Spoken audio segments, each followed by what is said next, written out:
Barnard Castle, a pretty, historic town with its cobbled streets, stone cottages, meandering river, quaint shops and beautiful countryside, a perfect place to live, you might think.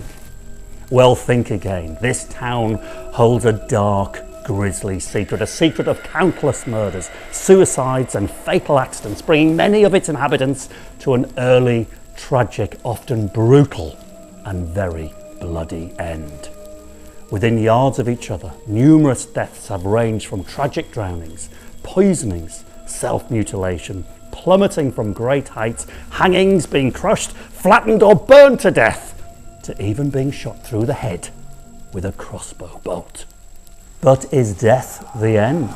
Some believe that a spirit can be trapped between this world and the next, remaining with us condemned to roam for all eternity. Having so many deaths within such a small community of just 5,500 living souls urged us to carry out the UK's first ghost census. Travelling door to door, seeking out ghostly experiences within 100 of the town's shops and pubs, produced 39 stories. And with the locals chipping in even more, the figure has already crept up to 80. Our website features a series of videos sharing with you these stories told predominantly by the people who had indeed experienced them, truly believing that they had each had a personal encounter with a ghost or had experienced some form of extraordinary paranormal activity. And here other locals give accounts of grisly, lurid, yet true stories of death here. This large collection of fascinating videos will take you on a terror trail of Barnard Castle. Here's a little taster of what we have in store.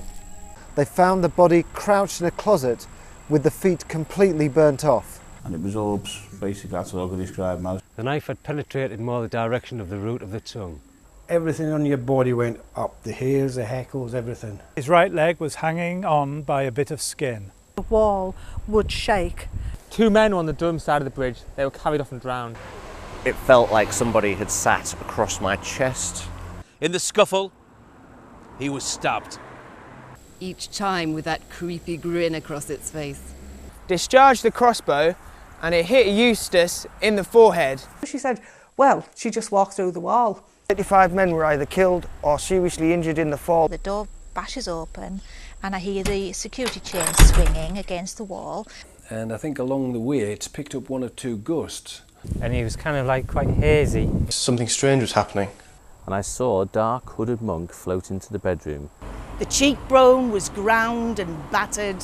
An eyeball was practically out of the socket. They said, so you know you've got a presence in the house. When they seen a semicircular shape of smoke that was glowing bright in the dark. Supposed to be haunted, this room, by a maid. Used to talk to a ghost here almost daily. There are often around 50 of these ghostly shapes. He tried to shout, but no sound would come out of his throat. I lay in bed looking at the doorknob, and it started to turn. He said to me, "You look like you've seen a ghost," which I reply, "I just have." When he was finally removed from the machinery, his body was mangled, his leg was broken in several places, and his arm was nearly torn off. And the dust was still falling from the ceiling. They cut the body down and found it was quite cold. The steps stopped outside her bedroom door. They saw this object float up from the stairs. And it was obvious that he had held her down with some force while he took her away alive. She had an older gentleman who came and sat on the end of the bed in Victorian clothes. The deceased was found head first in the pipe with arms outstretched. When her husband detected the crime, she poisoned him too. And an apparition of a lady in grey was above him. He was held down by his chest. The candle was made from the fat of the murderer, with the corpse's hair used as the candle wick. I turned round and this old lady was right behind me. Well, I ran. Well, I didn't believe in ghosts, like, you know what I mean? Because I was a miner and I used to walk in the dark all the time, sort of thing, blah, blah, blah. Are you brave enough to follow our terror trail? Or are you afraid of the nightmares it may bring?